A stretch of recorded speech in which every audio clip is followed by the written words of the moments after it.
seja bem-vindo a mais uma edição do Cidadania. Uma pesquisa da Associação dos Magistrados Brasileiros feita em 2015 mostra que apenas 1,4% dos juízes se declaram negros, sendo que, de acordo com o último censo do IBGE, 54% da população é negra. E é exatamente a pequena presença dos negros no judiciário que nós vamos discutir neste Cidadania.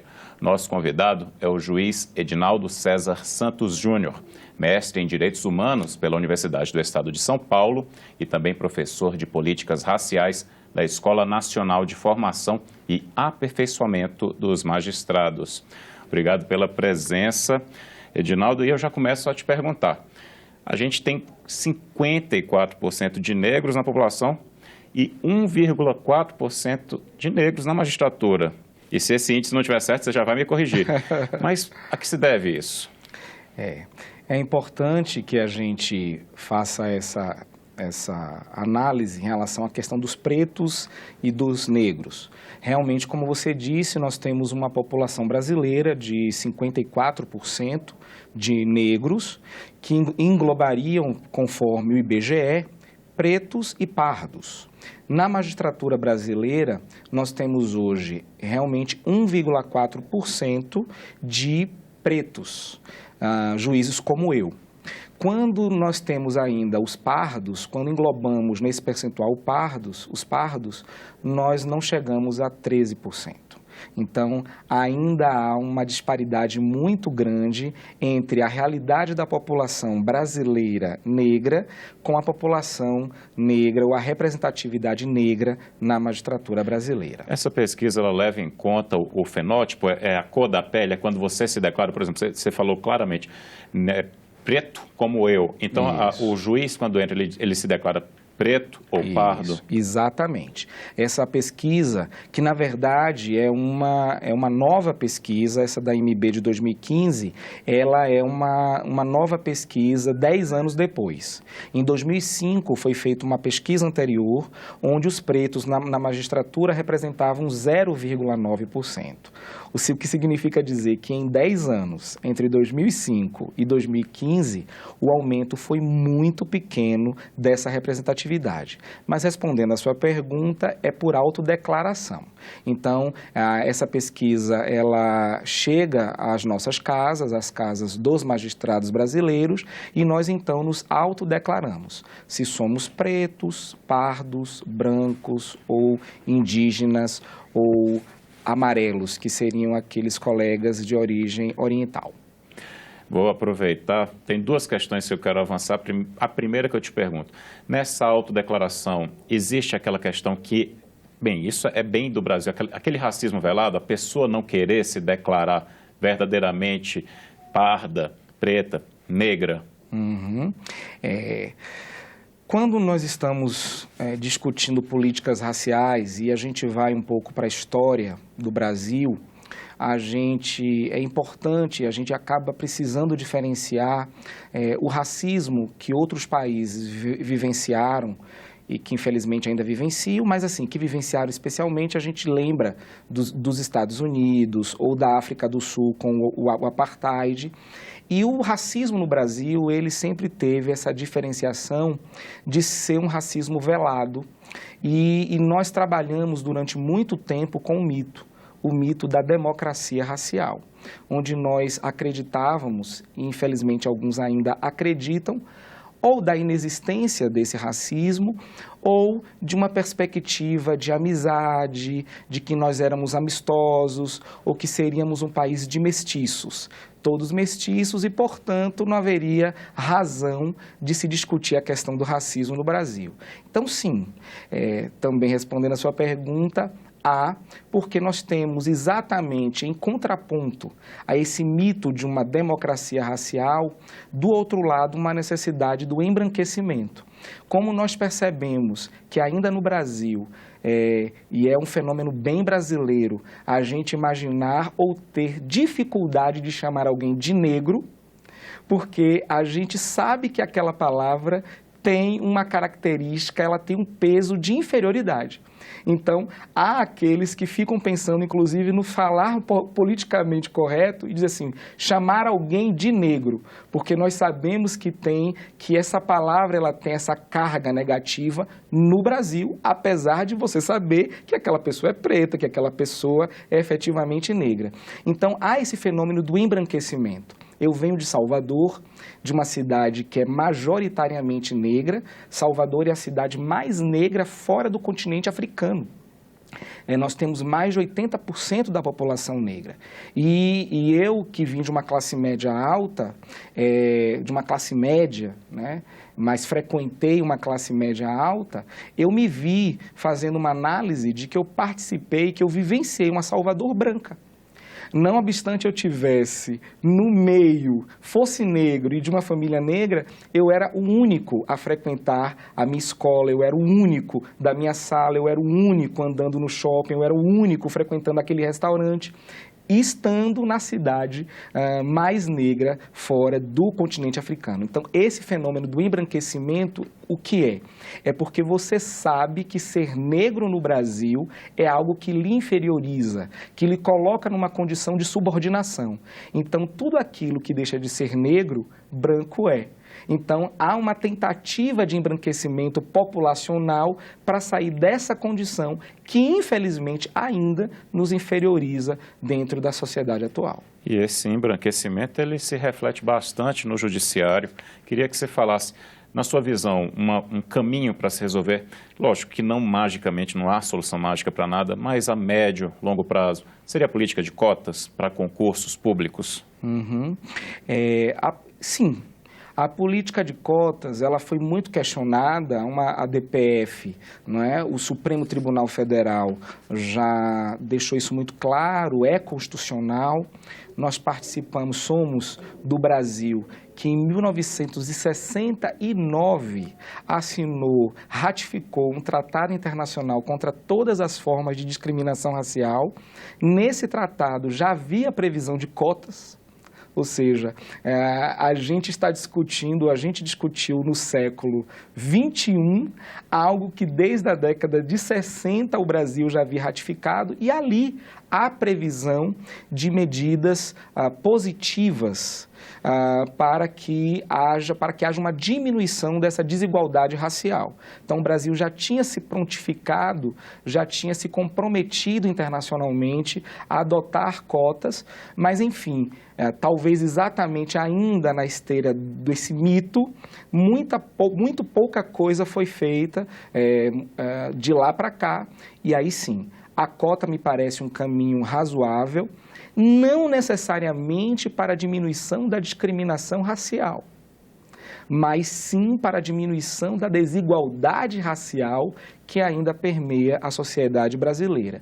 E especificamente em se tratando dos concursos para a magistratura brasileira, o CNJ em 2015 editou uma resolução, a resolução 203, que já prevê também, no mínimo, 20% de cotas raciais para o ingresso na magistratura. Sobre cotas, 2 pontos. Primeiro, o menos polêmico. Há cerca de 20 anos já a gente tem as cotas nas universidades públicas, o UNB, né, a Universidade de Brasília, no Rio de Janeiro também, a UFRJ e várias outras seguiram, já é no país inteiro. A gente percebe essa mudança, isso melhorou o ingresso especificamente para o judiciário? Você tem dados ou tem essa visão, Edinaldo? Infelizmente não, né? Esse é exatamente um dos questionamentos que nós temos. Ou seja, em 10 anos de pesquisa da Associação dos Magistrados Brasileiros, embora nesse período nós tivéssemos as cotas e o ingresso, é claro que a gente tem que fazer uma análise que é o seguinte, para ser magistrado, você precisa de cerca de 5 anos de curso de direito, pelo menos mais 3 anos de prática jurídica, daí você já seriam 8 anos. E além disso, você tem o prazo que todo mundo precisa ter. A gente sabe que é um concurso extremamente difícil para conseguir passar. Mas mesmo assim, esses reflexos me parecem que ainda não chegaram. Esses reflexos do ingresso de negros por meio de cotas nas universidades brasileiras, especificamente nas faculdades de direito, ainda não viraram um reflexo. E preciso lhe dizer uma coisa, para fazer também aí uma análise sobre a pergunta que você tinha me feito antes. É importante que haja uma identidade negra na magistratura brasileira, porque, como é por autodeclaração, é possível que tenha havido um aumento de ingresso de pessoas que são negras, mas que não se consideram assim.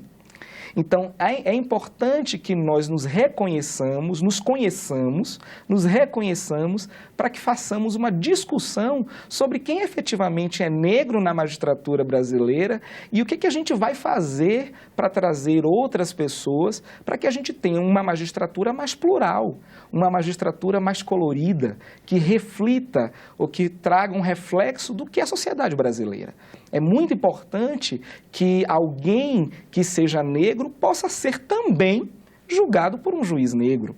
Não que o juiz branco ele não possa julgar bem o negro, eu não estou falando isso. Mas eu estou dizendo daquela felicidade que eu tenho de, às vezes, após uma audiência, a pessoa vir e dizer assim, doutor, eu nunca imaginei em encontrar um juiz negro, alguém parecido comigo. Quer dizer, as pessoas querem se ver representadas na magistratura, as pessoas negras querem ser atendidas por um médico negro, elas querem ter a oportunidade de contratar um arquiteto negro, ou seja, elas querem se reconhecer e ver no outro alguém que seja parecido consigo. Isso que você falou é muito bonito, mas antes de eu retomar esse ponto. Sim. Eu vou para uma parte polêmica sobre os críticos da política de cotas. Ok. Eles dizem que é um racismo às avessas. Como é que você vê isso? Como eu tinha dito antes, na verdade, a gente está falando de medidas positivas para diminuir a desigualdade racial. Então, a primeira coisa é que eu preciso trabalhar com um pressuposto, e que ele não seja falacioso, ou seja, é real, não é mentira que nós não estamos inseridos em determinados cargos, nós não estávamos inseridos nas universidades públicas, nós não estávamos representados ali. Ora, ao mesmo tempo que eu percebo que não há essa representação, eu percebo um crescimento e uma maioria negra na sociedade brasileira. Eu preciso admitir que há algo de errado nisso. Então, as cotas, elas vêm como uma atitude ou um procedimento ou uma medida de caráter provisório, é importante, ela não é gratuita. Né? Então, por exemplo, para alguém entrar numa universidade pública, ela vai fazer uma prova, ela tem que atingir a média. Você não está dando vaga para ninguém, você está facilitando o ingresso de alguém que não conseguia ingressar, trazendo uma perspectiva tanto de representatividade, que é isso que eu acabei de falar, mas também de reparação. Porque a gente precisa ter essa consciência crítica da nossa própria história, né? Eu preciso ter essa noção, como sociedade brasileira, de que há 100 e poucos anos atrás, esse juiz que está falando com vocês agora seria considerado coisa, não é? Eu seria objeto, eu seria comprado por alguém a partir da minha dentição, para verificar se estava boa ou se não estava, ou se era alguém, ou seja, houve toda uma estruturação da sociedade brasileira, e daí a gente tem que falar sobre racismo estrutural, quer dizer, para fazer com que hoje os nossos irmãos afrodescendentes, estivessem à margem da sociedade. A gente não pode querer se iludir e fazer como se, porque a gente ouve muito isso, da questão do branco pobre, do negro pobre, que estariam na mesma condição. Não, nós, na verdade, seguimos e começamos a caminhada, ou a corrida, como queiramos, em lugares diferentes, né? O negro começou lá atrás. Lá em 1888, quando se fez a abolição, quando se deu a abolição da escravatura, alguém não tinha terra, alguém não falava sequer o português, alguém não tinha um lugar para ficar, alguém deixou de ter salário. Alguém que era esse negro, meu irmão, lá do século XIX, aquela pessoa que deixou a condição de coisa para ser pessoa, ele não tinha lugar para ficar e nem para se estabelecer.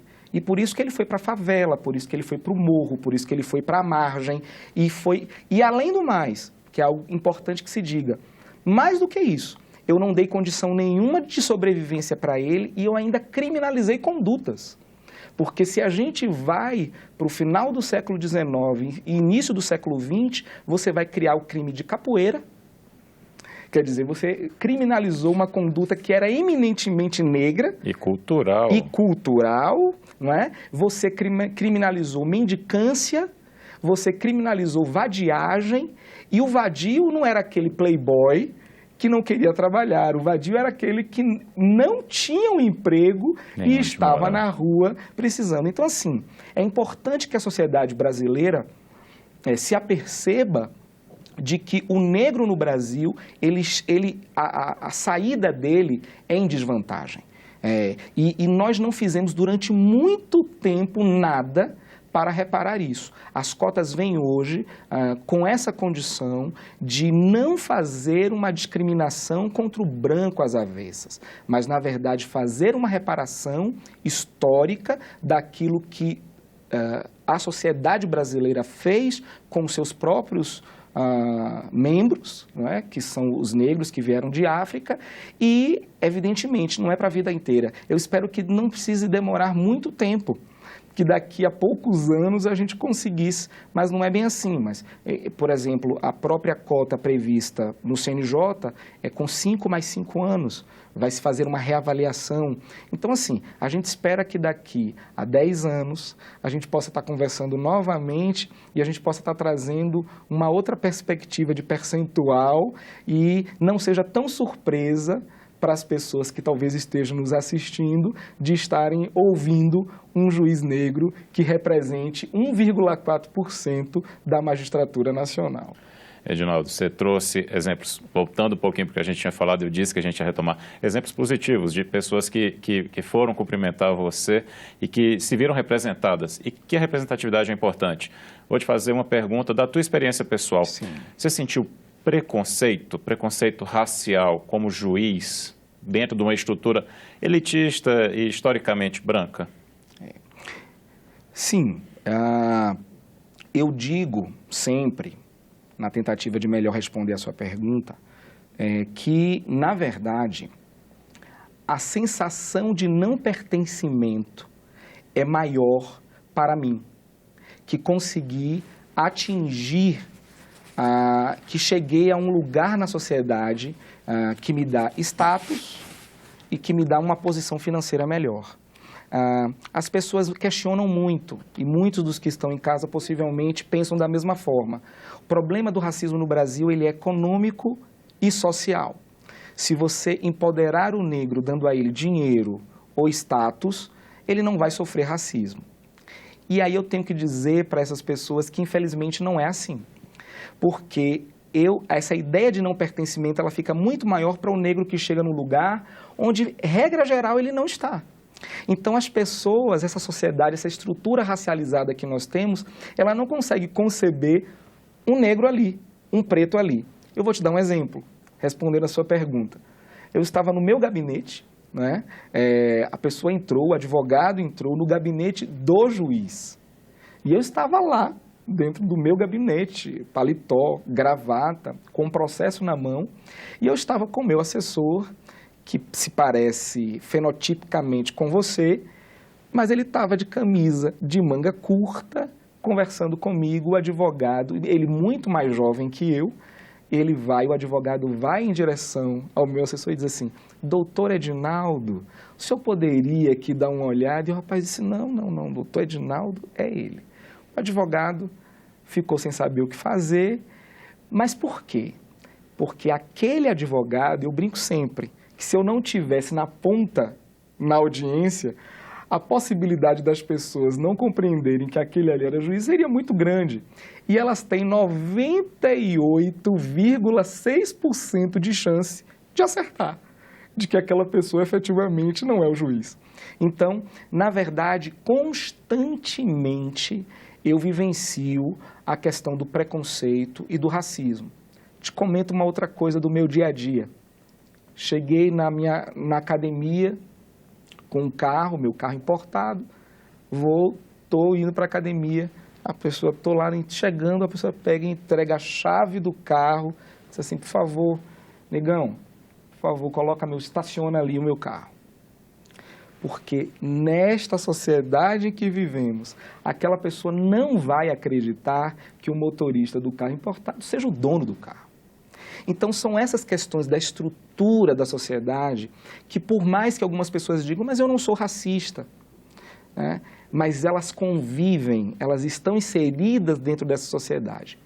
E quebrar a estrutura, modificar a estrutura, você só vai fazer isso quando você trouxer à baila que existe uma estrutura, que ela é equivocada, no nosso caso, pelo que nós estamos falando, que ela é racista e que a gente vai ter que discutir isso.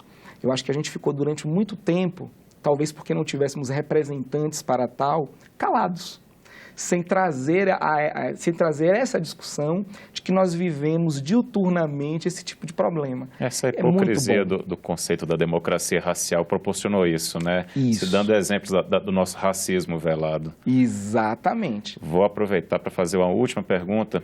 Você me falou, antes da gente começar a gravar, e eu acho muito interessante, você leciona para jovens juízes.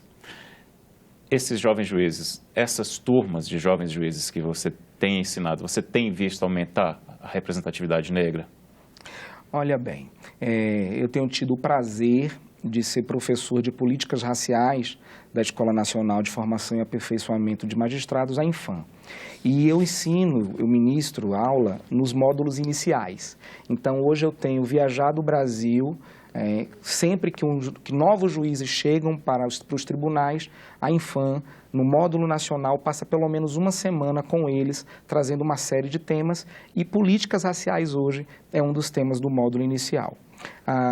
Infelizmente, eu preciso lhe dizer que de tantas turmas para as quais eu tenho dado aula, a representatividade ela é mínima. Eu estive em uma turma onde tinham 46 novos juízes e tinha um juiz pardo, não é? Eu fui para uma outra turma que tinham 18, 16 não tinha nenhum. Fui para uma turma que tinha 18, só tinha um. Enfim, a demonstrar, porque nós estamos falando agora, né, de uma outra época, já fazendo essa alusão de que temos algum tempo já com as cotas, etc., como tínhamos falado antes, e que, infelizmente, ainda essa representatividade é muito pequena. Mas acho que estamos indo num bom caminho. Imaginar que os novos magistrados brasileiros precisam ter um momento de reflexão sobre políticas raciais, onde nós discutimos temas como estamos conversando aqui, isso já significa que talvez amanhã, mais tarde, no judiciário brasileiro, a gente tenha uma outra visão, né, uma visão mais acertada com a realidade social e que esse juiz, então, ele tenha esse sentimento, pelo menos ele desperte, né, todos nós, juízes, despertemos para que essa democracia não existe, que se trata de um mito, que o problema do racismo ele é constante. Eu queria fazer uma alusão a uma pergunta que eu fiz para uma turma dessas. Eu perguntei para eles o seguinte: eu gostaria que você me dissesse, magistrado, magistrada, quantos amigos negros você tem que frequentam, que fazem parte do seu rol de amizade e que possuem o mesmo nível econômico e social que o seu. Foi muito interessante. A maioria dos colegas brancos tinham 1, 2, a coisa não passava muito daí, talvez 3. Mas tinha nessa turma um colega negro. E essa pergunta também foi feita para ele. E ele disse: nenhum. E as pessoas se questionaram, disseram: como? Você não tem nenhum amigo negro que faça parte do seu rol de amizade, que tem o mesmo nível econômico e social que o seu? Ele disse: porque na verdade eu sou esse único amigo negro dos meus amigos brancos. É nessa expectativa de que isso mude, né? Que a gente espera que a política de cotas realmente funcione. Eu quero muito lhe agradecer por ter vindo aqui aos estúdios da TV Senado, Edinaldo. Eu é que agradeço a vocês pela oportunidade de ter um diálogo tão interessante e ficamos à disposição para outros momentos, quando vocês quiserem. Muito obrigado. Eu conversei com o juiz Edinaldo César Santos Júnior, mestre em Direitos Humanos pela Universidade do Estado de São Paulo e professor de Políticas Raciais da Escola Nacional de Formação e Aperfeiçoamento dos Magistrados. Essa entrevista está disponível na internet, no endereço senado.leg.br/TV. É só clicar em programas e depois em Cidadania. E você? Qual assunto gostaria que a gente discutisse aqui? Ligue 0800 61 2211 ou então mande um WhatsApp para 99966 1616 e faça sua sugestão, crítica ou comentário para o nosso programa. Obrigado pela companhia. Até a próxima.